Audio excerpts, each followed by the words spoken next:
कुछ काम समय से हो जाते हैं तो आसान होता है गुरुदेव, लेकिन लेट होने पे उनको करना मुश्किल हो जाता है। जैसे आर्टिकल 370 लगाना बड़ा आसान था, लेकिन उसने कितना नुकसान किया, कितनी हमारे सेना के बहन भाई मारे गए, कितनी बहन बेटी हमारी विधवा हो गई, और हटाना कितना मुश्किल हो गया। वीटी जब हम आजाद हुए, अगर उस समय वीटी हटाते तो हमारे पास 100 जहाज थे, तो क्या करना पड़ता, 100 जहाजों की पेंटिंग बदलवानी पड़ती, 100 जहाज को पेंट करना पड़ता, जहां वीटी लिखा था उस पर एक नया स्टिकर लगाना पड़ता, या एक पूरी पेंटिंग करानी पड़ती। आज की डेट में 10,000 से ज्यादा जहाज हो चुके हैं। अब आज वीटी हटाना बहुत मुश्किल है, और बड़ी समस्या आ गई कि वीटी किसी, आज की डेट में बीटी मिल नहीं रहा है, क्योंकि बीटी किसी और ने ले लिया। अब हम भारत टेरिटरी करना भी चाहे तो नहीं मिल रहा, क्योंकि बीटी किसी और ने ले लिया। तो वीटी चलता जा रहा है, वीटी चलता जा रहा है। वीटी का मतलब होता है विक्टोरिया टेरिटरी। हमने नियम कानूनों को नहीं बदला, तो नतीजा यह हुआ कि हमारे मठ मंदिर सरकार के कंट्रोल में है, हम उनको छुड़ा ही नहीं पाए। हम गुलामी के नाम हटा नहीं पाए, गुलामी के निशान नहीं हटा पाए। 1192 में कुतुबुद्दीन ऐबक ने जो कुतुब मीनार हमारे मंदिर तोड़ा, उसको वापस ले नहीं पाए। 1305 में अलाउद्दीन खिलजी ने सरस्वती मंदिर तोड़ के भोजशाला बना दिया, हम आज तक नहीं ले पाए। 1373 में सिकंदर शाह ने शिव मंदिर तोड़ के अदीना मस्जिद बनाया, आज तक नहीं ले पाए। 1376 में तुगलक ने अटाला मंदिर तोड़ के अटाला मस्जिद बना दिया जौनपुर में, आज तक नहीं ले पाए। 1410 में खिलजी ने रुद्रमालय मंदिर तोड़ के जामी मस्जिद बना दिया। 1528 बाबर वाला तो हो गया, गुरुदेव गए थे वहां पे, गुरुदेव ने वो उसका बकायदा वो पूरा प्राण प्रतिष्ठा में अपना रहे वहां पे। 1552 में अहमद साद अब्दाली ने भद्रकाली मंदिर तोड़ के जामा मस्जिद बना दिया। 1669 में औरंगजेब ने काशी विश्वनाथ को तोड़ के ज्ञानवापी बना दिया। 1670 में औरंगजेब ने मथुरा का ईदगाह बना दिया। 1900 इस तरीके से बनते चले गए। और लेने में टाइम क्यों लग रहा है? क्योंकि हमारी न्यायिक व्यवस्था सड़ी हुई है। हम लेने में टाइम इसलिए लग रहा है कि झूठ बोलना गंभीर अपराध नहीं है, झूठा एफिडेविट गंभीर अपराध नहीं है, झूठी गवाही गंभीर अपराध नहीं है, झूठा बयान देना गंभीर अपराध नहीं है। तो मुकदमा लंबा लंबा चलता जा रहा है, लंबा लंबा चलता जा रहा है। उसका मूल कारण है कि हमारी न्यायिक व्यवस्था फास्ट नहीं है। और न्यायिक व्यवस्था कितनी स्लो है, उसका दुष्परिणाम यह हो रहा है कि कानून का खौफ नहीं पैदा हो पा रहा। उदाहरण के लिए 1991-92 में अजमेर में 1,500 बहन बेटियों का बलात्कार हुआ था। और जानते हैं ये बलात्कार क्यों हुआ था? 1990 में गुरुदेव जब ढांचा गिरा, उस ढांचे के बदला लेने के लिए अजमेर में 1,500 बहन बेटियों को फंसाया उन्होंने। और 1,500 में कौन थी? फर्स्ट में ब्राह्मण की बेटियां थी, क्षत्रिय की बेटियां थी, मारवाड़ी बेटियां थी, माहेश्वरी समाज की बेटियां थी, अग्रवाल समाज की बेटियां थी। 1,500। बदला क्या लेना था? 1990 में बाबरी मस्जिद गिरी है, उससे बदला लेने के लिए उन्होंने वहां पे 90 में काम शुरू किया, और 92 आते आते 1,500 लड़कियों को उन्होंने फंसा लिया, ट्रैप कर लिया। सजा कब हो रही है? 2024 में, 34 साल के बाद। और सजा क्या हुई है? सिंपल आजीवन कारावास। न किसी की 100% संपत्ति जब्त हुई, न फांसी हुई, न किसी को नागरिकता खत्म हुई, कुछ नहीं हुआ, सिंपल हुआ। कानून महाघटिया है, इसलिए 1984 में सिख नरसंहार करने वालों को आज तक सजा नहीं हुई। कानून महाघटिया है, इसलिए 1990 में कश्मीर में नरसंहार करने वालों को आज तक सजा नहीं हुई। 1993 में बम ब्लास्ट करने में एक व्यक्ति को फांसी हुई, बाकी जो यहाँ के मददगार थे सफेद पोश, क्या उनको सजा हुई? क्या बिल्कुल नहीं हुई। कानून महाघटिया है, इसलिए स्वामी श्रद्धानंद जी से लेके स्वामी लक्ष्मणानंद जी तक हजारों हमारे साधु संतों की हत्या हो गई, जो कन्वर्जन के खिलाफ काम कर रहे थे। और आज तक किसी भी हत्यारे को न फांसी हुई, न उसकी 100% संपत्ति जब्त हुई, न उसकी नागरिकता खत्म हुई है। लक्ष्मणानंद जी को तो इस तरीके से ब्रूटल तरीके से मारा था उड़ीसा में, पहले गोली मारी, उसके बाद कुल्हाड़ी से टुकड़े टुकड़े कर दिए। कानून महाघटिया है, इसलिए पिछले हर साल हजारों की संख्या में जिहादी हत्याएं हो जा रही हैं। जो लोग धर्मांतरण रोकने की कोशिश करते हैं, घुसपैठ रोकने की कोशिश करते हैं।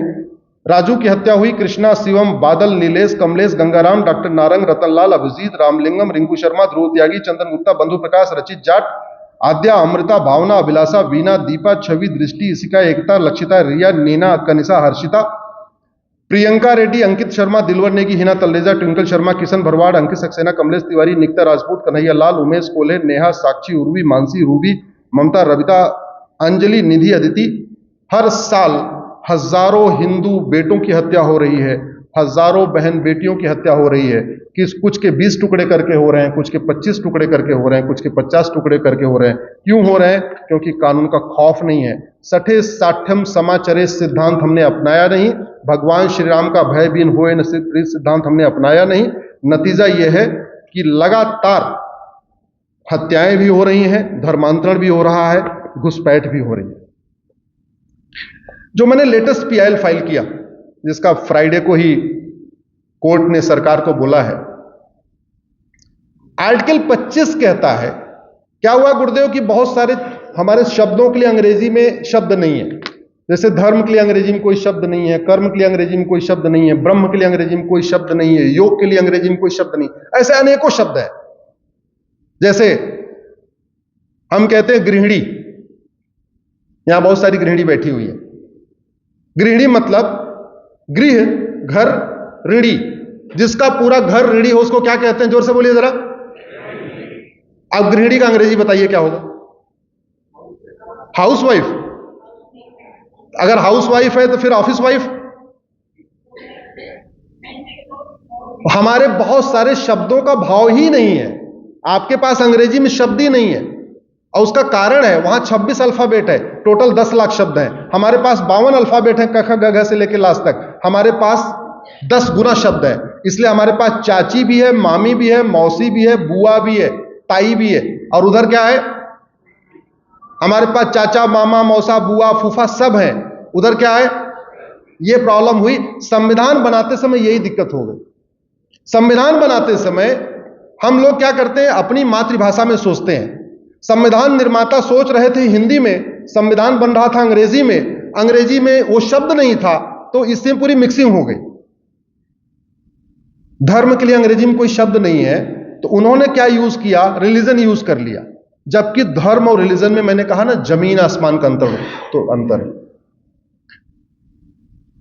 मैंने पीआईएल फाइल किया कि सबसे पहले आर्टिकल 25 कहता फ्रीडम ऑफ रिलीजन, तो पहले आप धर्म और रिलीजन में डिफाइन कर दीजिए धर्म और रिलीजन क्या है। माननीय जजों के मिस इंटरप्रिटेशन के कारण नुकसान क्या हो रहा है गुरुदेव कि आर्टिकल 27 यह कहता है कि आप रिलीजियस कामों के लिए पैसा नहीं खर्च करेंगे, सरकार खर्च नहीं करेगी, और सरकार को लगता है धार्मिक कार्यों के लिए नहीं खर्च करेगी, जबकि धर्म और रिलीजन अलग अलग है। आर्टिकल 28 कहता है कि रिलीजियस किताब नहीं पढ़ानी है, और उसके चक्कर में भगवत गीता को रिलीजियस किताब मान लिया। भगवत गीता धार्मिक ग्रंथ है, बाइबल कुरान रिलीजियस बुक है। आर्टिकल 28 कहता है रिलीजियस किताब मत पढ़ाना, तो यानी बाइबल कुरान मत पढ़ाना। लेकिन धर्म और रिलीजन में अंतर नहीं पता, इसलिए उन्होंने क्या कर लिया? ऐसे ही एक कानून बनाया, पूजा स्थल कानून। पूजा और प्रार्थना में अंतर होता है। प्लेस ऑफ वर्शिप और प्लेस ऑफ प्रेयर में अंतर होता है। मंदिर प्लेस ऑफ वर्शिप है, पूजा स्थल है, और मस्जिद और चर्च क्या है? Place of prayer. Place of prayer कभी भी बदला जा सकता है। आपके एयरपोर्ट पे जाइए, प्रेयर रूम मिलेगा आपको। आज वो प्रेयर रूम है, कल को वो गोडाउन बन जाएगा, परसों वहां पे रिसेप्शनिस्ट बैठेगा, नर्सों वहां पे हो सकता है कि पायलट का ऑफिस बना दे। That is the place of prayer, प्रार्थना स्थल। और मंदिर प्लेस ऑफ प्रेयर नहीं है, वो पूजा स्थल है। पूजा स्थल वो होता है जहां आप बैठे हो, वहीं भोग लगाते हो, वहीं ध्यान करते हो, जो कुछ कहना सुनना है वहीं कहते हो, आपको ध्यान कहीं और नहीं लगाना। इसको कहते हैं, इसीलिए once a temple always a temple.